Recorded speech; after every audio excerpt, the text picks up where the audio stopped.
পেটে পানি দিয়ে আপনার কি অসুবিধা? আমার স্যার কোনো ঘুম নাই, খাবার খেতে পারি না, বাথরুম হয় না এখন আর তেমন একটা। দুর্বল লাগে, ক্লান্ত লাগে। এই দেখেন স্যার, এই যে দিচ্ছে না, একটু দেখুন ছবি জুড়ে মারা গেছে, আমার অবস্থা সেরকম এই ধরনের মানুষের গরিব আর শরীরও ভালো না একটু। ঘুম কেমন হয়? ঘুমই নেইছে এখন একদম। খাবার হচ্ছে কেমন? খাবার নেই, প্রস্রাব কিলা? প্রস্তাব দিতে হালকা হালকা বাথরুম মারা ঠিক আছে, ঘুমিয়ে দিতে হবে। সেক্ষেত্রে তুমি একটু দাঁড়াতো, পেটটা খালি খাবার। তোমার ভয় যেহেতু তুমি ক্যান্সার ডোজে পেয়ে পেলো, তাহলে তুমি নিরাপদ হয়ে গেল।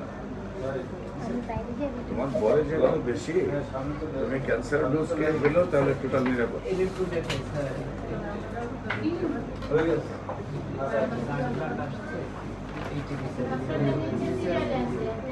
অসুবিধা নাই, তুমি যদি ক্যান্সার ডোজ পেলে পুরো বডি একদম পুরো পেট চলে আসবে।